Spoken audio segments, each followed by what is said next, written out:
दादाजी, दादाजी, ये क्या है?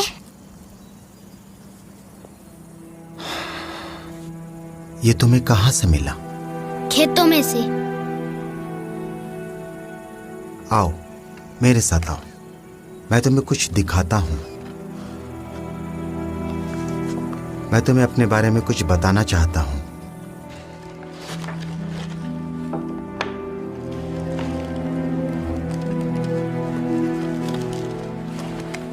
योशिया, अभी तो तुम बच्चे हो, पर एक दिन तुम मेरे बारे में सब कुछ जान ही जाओगे।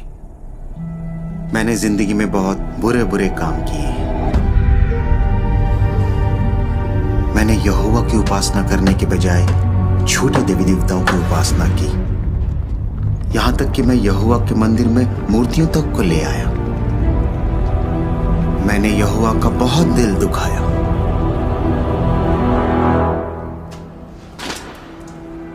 इसलिए उसने मुझे सजा दी।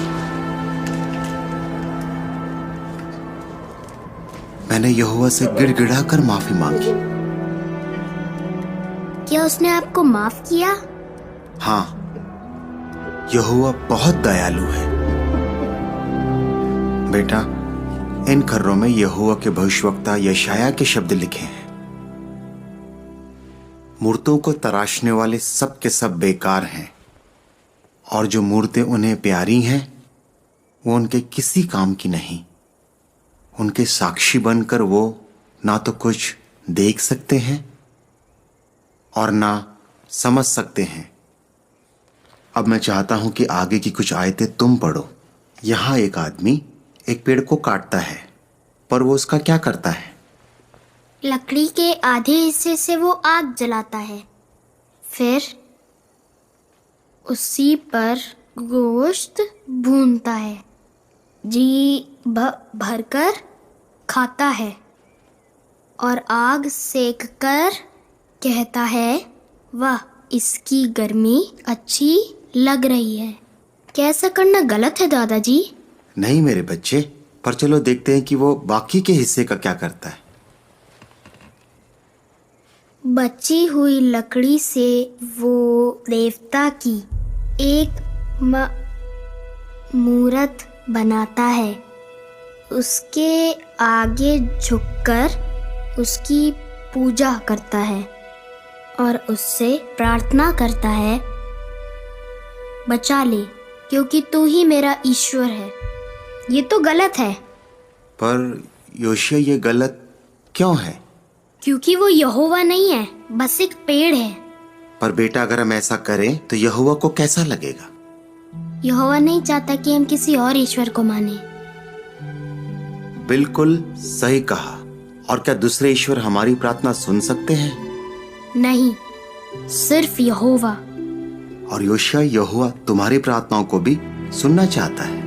मैं हमेशा उससे प्रार्थना करता हूँ। दिन में कई बार उससे प्रार्थना किया करो, मगर दिल से। तब पता चलेगा कि तुम उससे प्यार करते हो और उसके दोस्त बनना चाहते हो। अगर तुमसे कोई गलती हो जाए तो यहोवा से प्रार्थना करो कि वो तुम्हें माफ कर दे। अगर मैं 100 बार गलती करूं? हाँ, 100 बार करने पर भी। 1000 बार? हाँ। और लाखों बार करूं तो? हाँ, तब भी वो माफ करेगा। अगर तुम उससे माफी पाने के लिए प्रार्थना करो और अपनी तरफ से सही काम करने की पूरी कोशिश करते रहो।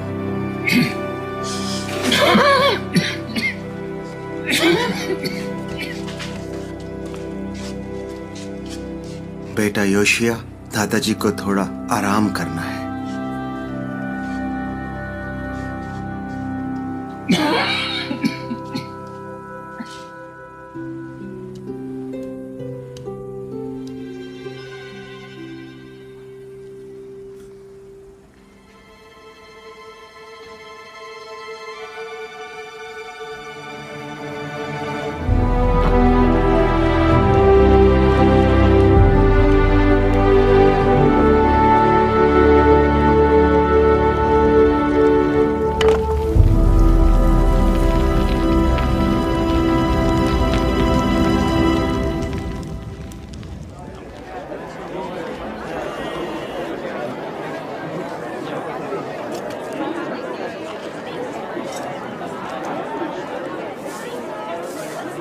मुझे बाकी की कहानी सुनाओ ना। तो कहाँ था मैं? स्वर्गदूत पर। अरे हाँ, फिर यहोवा का स्वर्गदूत स्वर्ग से नीचे आया और फुश, और उसने सनहरीब के 1,85,000 सैनिकों को मार गिराया। सच में? हाँ, तब राजा हिजकिय्याह ने एक बात सीखी कि हम यहोवा पर हमेशा भरोसा कर सकते हैं। आपके साथ मंदिर जाना अच्छा लगता है। सपन्या,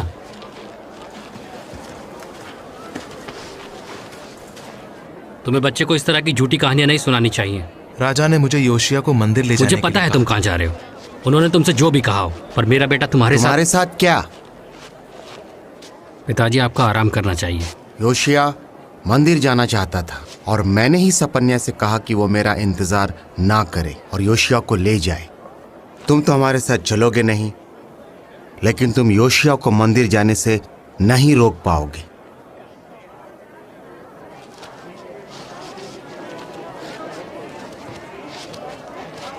जैसी आपकी मर्जी।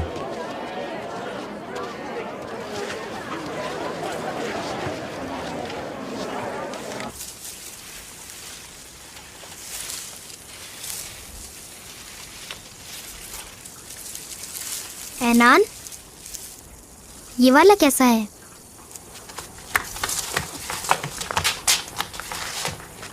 इस बार क्या बनूं मैं? मैं राजा सुलेमान बनूंगा। इस बार मैं बन जाऊं राजा दाविद।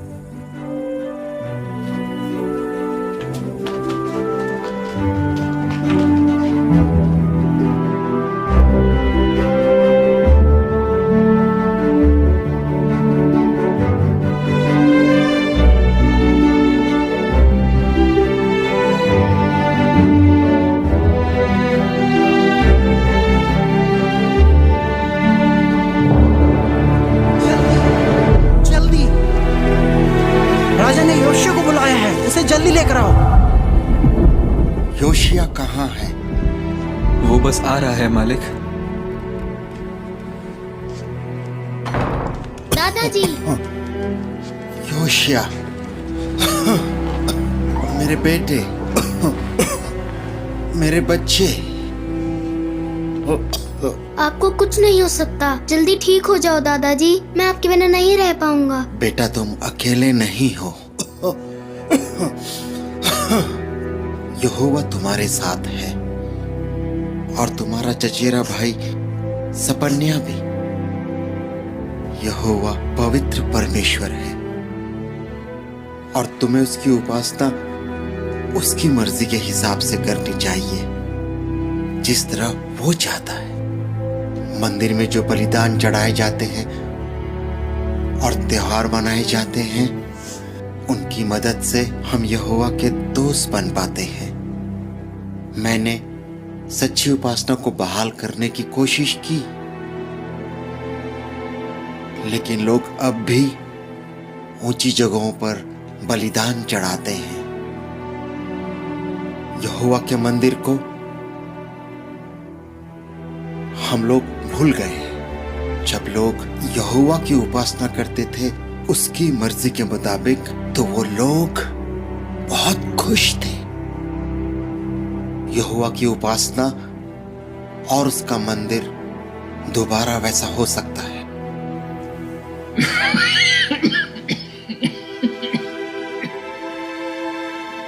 हर हाल में यहोवा की उपासना करना योशिया।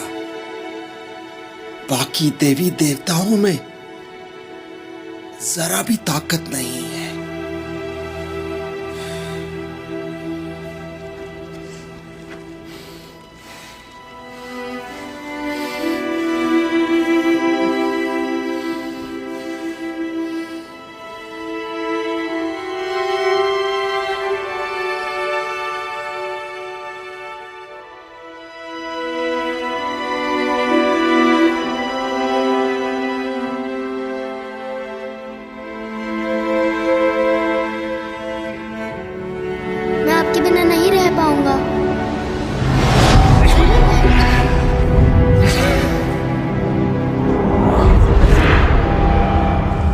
बेटा, तुम अकेले नहीं, तुम अकेले नहीं।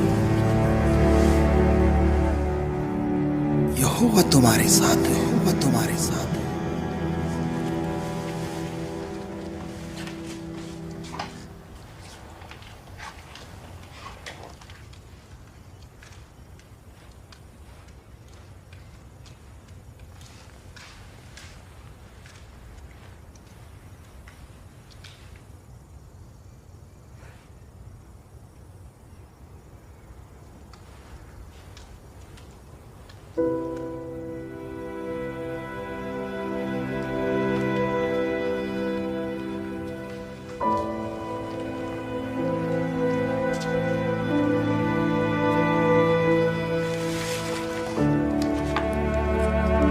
जब लोग यहोवा की उपासना करते थे उसकी मर्जी के मुताबिक, तो वो लोग बहुत खुश थे।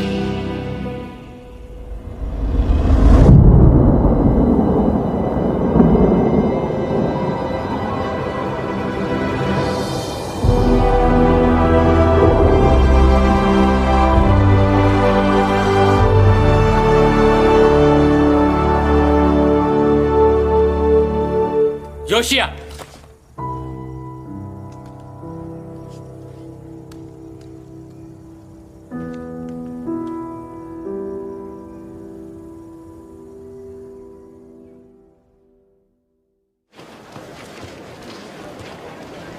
पिताजी दुख रहा है।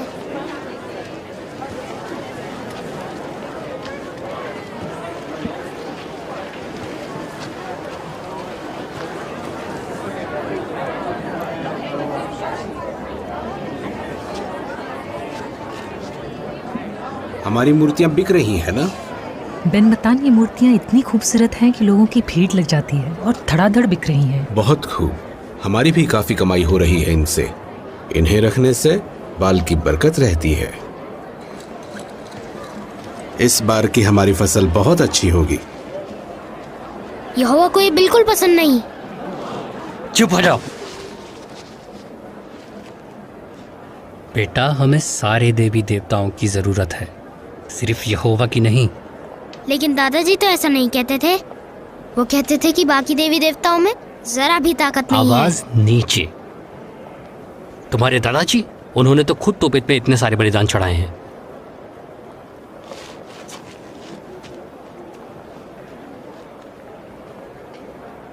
बेटा, अगर तुम एक ताकतवर आदमी बनना चाहते हो तो तुम्हें यहोवा की मदद भी चाहिए और बाल की मदद भी। नहीं, ऐसा नहीं है। ये गलत है। यहोवा की उपासना करने के लिए हम सबको मंदिर में जाना चाहिए। दादाजी ने बताया। बाढ़ में गए तुम्हारे दादाजी और उनकी बातें। कब से एक ही बात की रट लगा रखी है। तुम्हारे दादाजी को मरे 2 साल हो चुके हैं। आज के बाद तुम उनका जिक्र तक नहीं करोगे, समझे?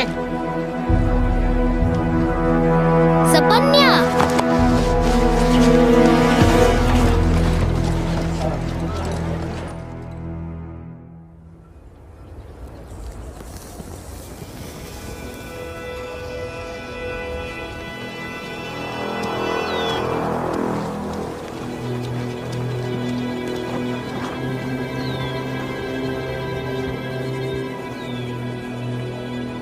एनान, चल यहाँ से निकलते हैं।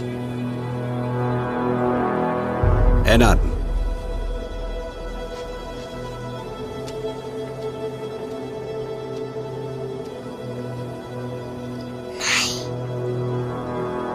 राजा अमोन,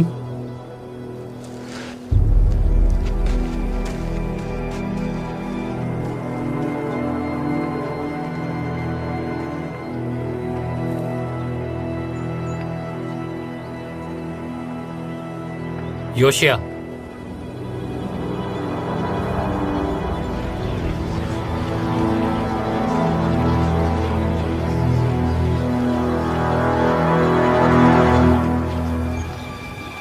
इसे लो, तमाशा मत खड़ा करो। बाकी देवी देवताओं में जरा भी ताकत नहीं है। छोड़ दो मुझे, जाने दो। दिमाग खराब है तुम्हारा। बाल के सामने खड़े हो तुम। नहीं।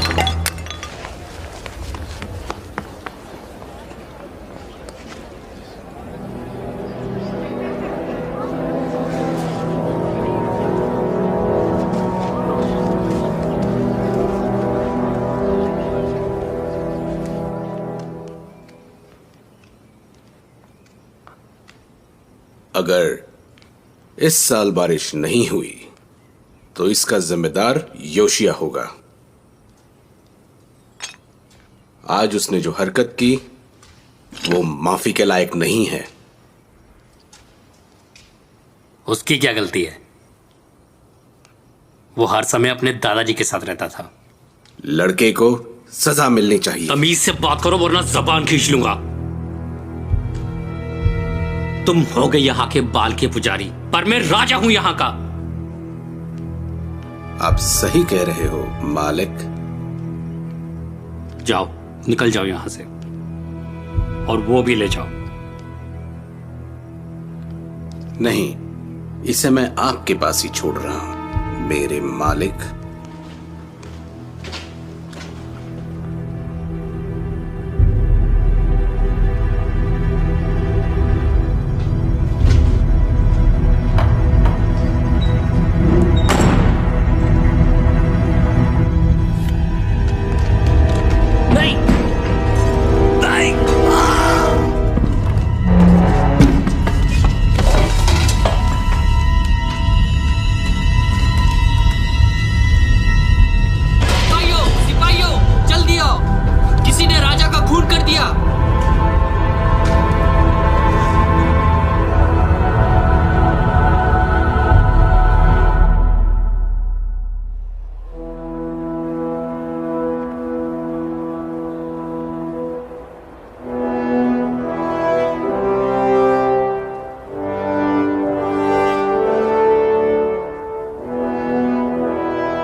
बेटा, तुम अकेले नहीं हो। यहोवा तुम्हारे साथ है, और तुम्हारा चचेरा भाई सपन्या भी।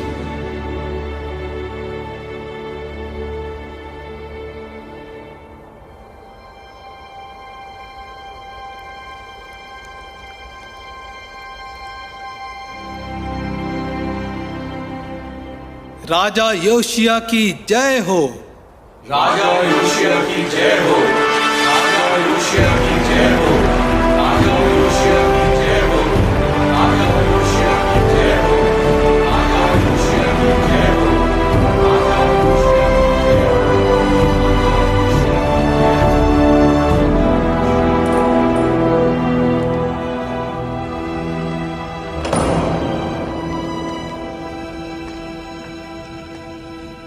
एनान, अब तो तुम राजा हो। भविष्यवक्ता सपन्या, क्या हाल है तुम्हारे? तुम्हें देखकर अच्छा लगा। मालिक, मैं समझ सकता हूं ये सब आपके लिए आसान नहीं है। मैं आपके पिता की बहुत इज्जत करता था। वो एक बहुत ही अच्छे आदमी थे, सबको अपनी मर्जी से उपासना करने देते थे। हुजूर, आपके पिता अक्सर मुझसे जरूरी मामलों में सलाह मशवरा करते थे। योशिया, अब तुम मेरे साथ खेलने नहीं आ पाओगे ना? मालूम नहीं। हमें आपको अकेला छोड़ देना चाहिए, पर आप मेरे यकीन मानिए, मुझे आपसे बहुत हमदर्दी है। आपको जब भी मेरी जरूरत पड़े बस याद कीजिएगा, बंदा हाजिर हो जाएगा।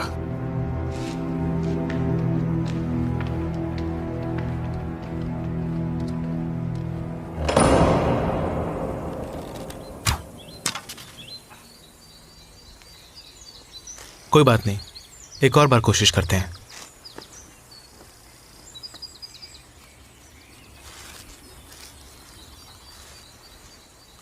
हाथ सीधे, ऐसे। और एक और बात, तीर पर ध्यान मत दो, निशाने पर ध्यान दो। ऐसे? हाँ।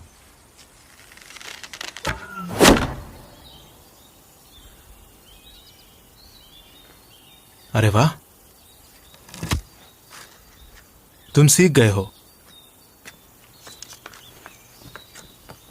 एनान, मुझे लगा तुम नहीं आओगे। हम तो जाने वाले थे। चलो देखते हैं कौन निशाने पर पहले मारता है। तुम ही मारोगे? इतना अभ्यास जो कर पाते हो। करना पड़ता है भाई, यहोवा के दुश्मनों को हराना जो है। पहले के राजाओं से हम अच्छे बुरे के बारे में बहुत कुछ सीख सकते हैं। अगर हम उनकी जिंदगी पर गौर करें तो हम एक बात सीखते हैं कि हम यहोवा से प्यार करो और बुराई से नफरत। बहुत बार सुना है, पर क्या फर्क पड़ता है? ज्यादातर राजा तो बुरे ही थे। मैं मानता हूं कुछ राजा थे बुरे। उन्होंने यहोवा पर भरोसा नहीं किया, ना ही उसके दोस्त बने। जब राजा यहोवा की खोज नहीं करता तो सब भुगतते हैं, अच्छे लोग भी। इसलिए हम वो गलती नहीं करना चाहते जो उन्होंने की। तुम बताओ, क्या राजा का लोगों पर असर पड़ता है? पड़ता तो है। दादाजी ने सब कुछ सही करने की पूरी कोशिश पिताजी की। कहते हैं राजा मनुष्य थोड़े क्रूर थे, पर वो लोगों पर कुछ थोपते नहीं थे। काफी आजादी थी उनके राज में। एनान, जब हमें छूट दी जाती है तो हमारी एक जिम्मेदारी भी बनती है। हमारी जिम्मेदारी बनती है कि फिर वही भाषण। हमारी जिम्मेदारी बनती है कि हम फैसला करें कि हम किसकी उपासना करेंगे, यहोवा की या दूसरे ईश्वरों की। पिताजी कहते हैं कि जब अशूरियों ने राजा मनुष्य को रिहा कर दिया था, तब से वो एक ही ईश्वर की उपासना करने लगे। इसलिए वो हर छोटी छोटी बात पर जिद करने लगे, औरतों की तरह। उन्होंने बहुत कुछ सहा, तब जाकर उन्हें यकीन हुआ कि सिर्फ यहोवा ही सच्चा परमेश्वर है। तुम्हें क्या पता उनके बारे में? हाँ, मेरे पिताजी ने जो देखा वही बोला उनके बारे में। उन्हें अपना मुंह बंद रखना चाहिए। तुम ऐसा कैसे कह सकते हो? तुम्हारे पिताजी उन पर भरोसा करते थे, तुम्हें भी करना चाहिए। वैसे भी तुम एक वक्त पर यहोवा, बाल, मलकाम या किसी भी देवता को पूछ सकते हो। तुम्हें सच में लगता है हम ऐसा कर सकते हैं? क्यों नहीं? हाँ, तुम्हारे पिताजी कुछ भी बोलते हैं। तो तुम्हारा मतलब है कि मुझे उनकी नहीं सुननी चाहिए। नीति वचन में लिखी बात भूल गए हो क्या? अपने जन्म देने वाले पिता की सुन। हाँ, हमें अपने माता पिता की इज्जत करनी चाहिए, लेकिन हम और हमारे माता पिता, हम सब यहोवा के लिए जीते हैं। अगर हमारे माता पिता कुछ ऐसा करते हैं जिससे यहोवा नफरत करता है और हम उनका साथ देते हैं, तो उसे कैसा लगेगा?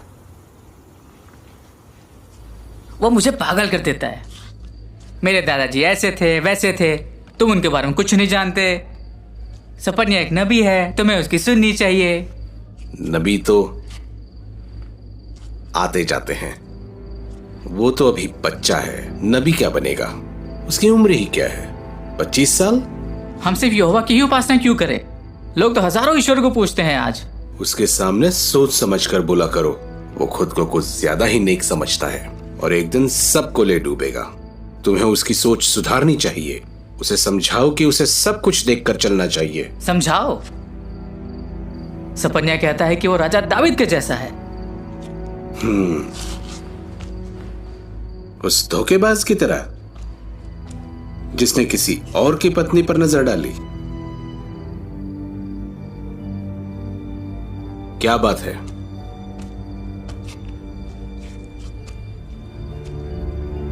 बताओ मुझे।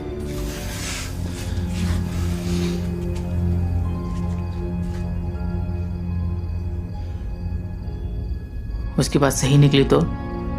कौन सी बात सही निकली तो? कि सिर्फ एक ही सच्चा परमेश्वर है।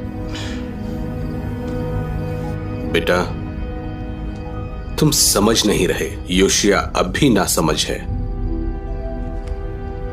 उसके दादाजी समझदार थे, फिर उनकी भी बुद्धि भ्रष्ट हो गई। मैं क्या करूं? उससे बात करो, एक अच्छा राजा बनने में उसकी मदद करो। उससे कहो कि वो राजा मनुष्य की तरह लोगों को आजादी दे। मैं बताता हूं कि तुम उसे कैसे समझा सकते हो।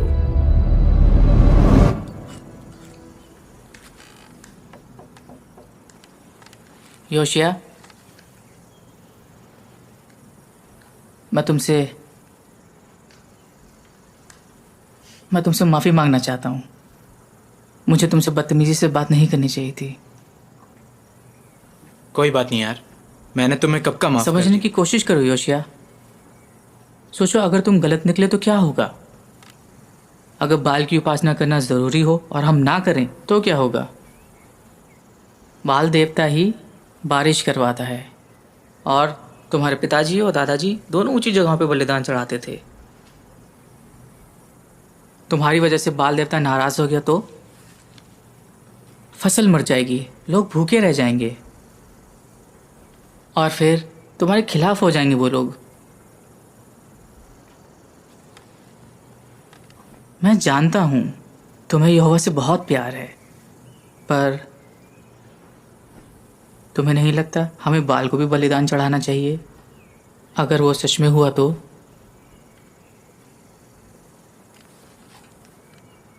मैं इस बारे में क्यों चिंता करूं, जब मुझे मालूम है कि यहोवा मौसम को काबू में रखता है, ना कि बारिश का कोई झूठा देवता।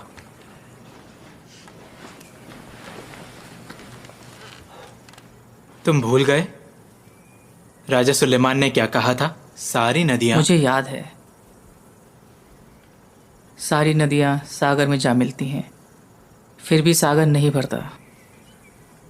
नदियां वापस अपनी जगह लौट जाती हैं और फिर से बहने लगती हैं।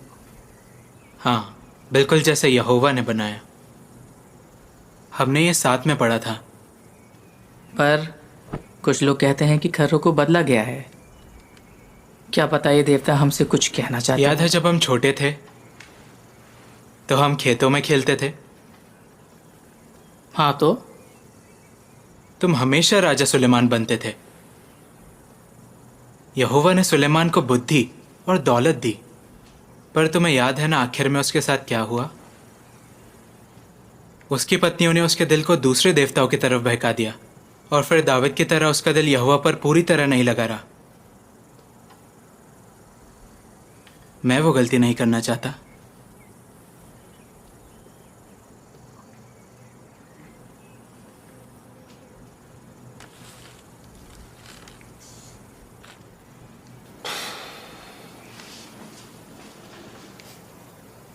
क्या बना रहे हो? नक्शा।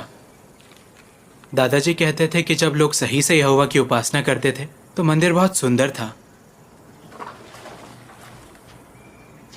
ऐसा फिर से हो सकता है।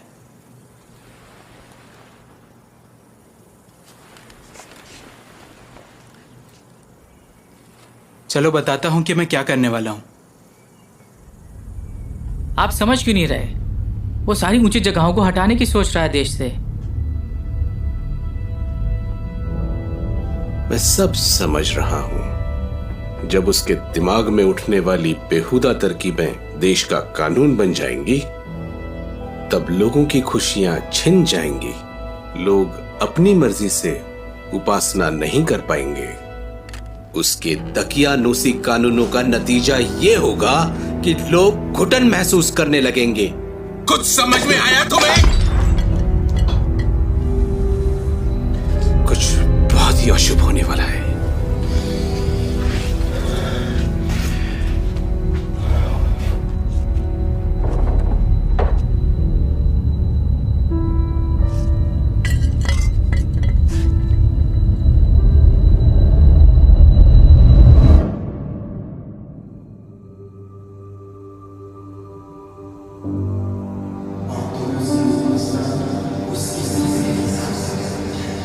यहोवा पवित्र परमेश्वर है।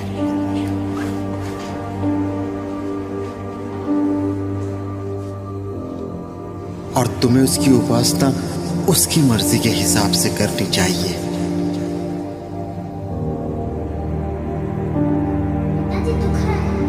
बेटा, अगर तुम एक ताकतवर आदमी बनना चाहते हो तो तुम्हें यहोवा की मदद भी चाहिए और बाल की मदद भी। जब राजा यहोवा की खोज नहीं करता तो सब भुगतते हैं, अच्छे लोग भी। सोचो, अगर तुम गलत निकले तो क्या होगा? तुम्हें नहीं लगता हमें बाल को भी बलिदान चढ़ाना चाहिए? अगर वो सच में हुआ तो?